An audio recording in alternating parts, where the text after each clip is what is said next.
అసలు ఇద్దరు ఆడపిల్లలు వాళ్ళు తల్లి డెడ్ బాడీ దగ్గర ఏడుస్తూ ఉంటే నిజంగా మనసు చాలా కలిచివేసిన పరిస్థితి. కడుపు తరుక్కుపోయింది.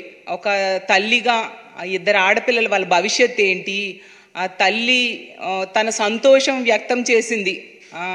సీఎం గారు ఇళ్ల పట్టా ఇచ్చారు అని సంతోషం వ్యక్తం చేస్తే అది ఒక పాపంలా వీళ్ళు ట్రోల్ చేసి ఆమె చావుకు కారణమై ఆల్మోస్ట్ హత్య చేసినట్టుగా చేయడం, దానివల్ల ఆ పిల్లల జీవితాలు నాశనం అవ్వడం చాలా బాధాకరం. నేనే కాదు, ఈ ఆంధ్రప్రదేశ్ రాష్ట్రంలో ప్రతి మహిళ కూడా ఈ సంఘటన విన్న వెంటనే చాలా బాధపడ్డాము.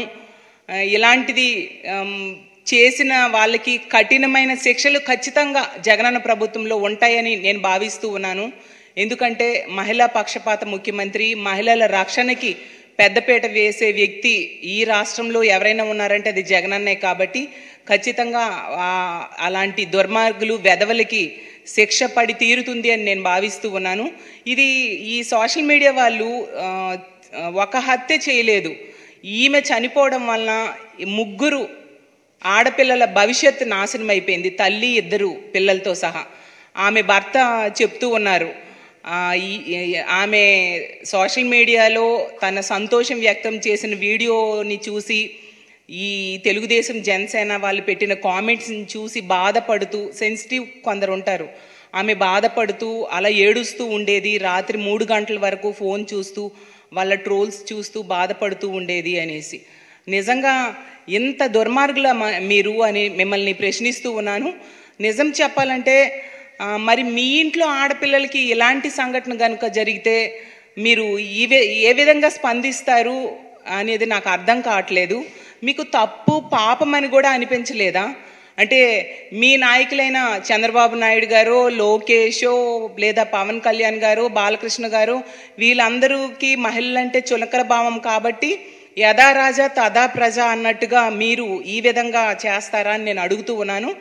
అసలు టీడీపీ అంటేనా తెలుగు దుర్యోధనల పార్టీ, టీడీపీ అంటేనే తెలుగు దుశ్శాసనల పార్టీ, టీడీపీ అంటేనే Telugu dirty party, Telugu dacoit party అన్నట్టుగా ఈరోజు మారిపోయింది.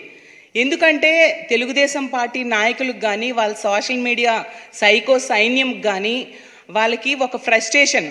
ఈరోజు ఆంధ్రప్రదేశ్ రాష్ట్రంలో ప్రజలందరూ జగనన్న ప్రభుత్వంలో చాలా సంతోషంగా ఉన్నారు. ఖచ్చితంగా మళ్ళీ జగన్మోహన్ రెడ్డి గారే ముఖ్యమంత్రి అవుతూ ఉన్నారు. తెలుగుదేశం పార్టీ మరి జన్మలో అధికారంలోకి రాదు. ఆ ఫ్రస్ట్రేషన్ని ఇలా సంతోషంగా ఉన్న ఆడబిడ్డల మీద మీ ఫ్రస్ట్రేషన్ని, మీ సైకోయిజంని చూపిస్తూ ఉన్న పరిస్థితి ఈరోజు కనిపిస్తూ ఉంది.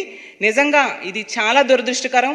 ఇలాంటి పనులు పునరావృతం అవ్వకుండా చూడాల్సిన పరిస్థితి పోలీసు యంత్రాంగం మీద ఉందని నేను భావిస్తూ ఉన్నాను. అలాగే తీసుకుంటే తెలుగుదేశం పార్టీ ఈ ఐటీడీపీ అనేసి నడుపుతూ ఉంది. దాన్ని ఎవరు నడిపిస్తున్నారు? లోకేష్. ఇది ఐటీడీపీ కాకుండా ఐసిస్ టీడీపీ లాగా మారిపోయింది. అంటే ఒక ఉగ్రవాద సంస్థ చేసే యాక్టివిటీస్ కంటే ఘోరంగా చేస్తూ ఉన్నారు. అసలు చంద్రబాబు నాయుడు గారు అసలు ఈ మహిళలంటే ముందు నుంచి గౌరవం లేదు, అలాగే జగనన్న పథకాలంటే ఎప్పుడు ఏడుస్తూ ఉండడమే. మళ్ళీ వాళ్ళ మేనిఫెస్టోలో మా పథకాలనే కాపీ కొడుతూ పెడతాడు.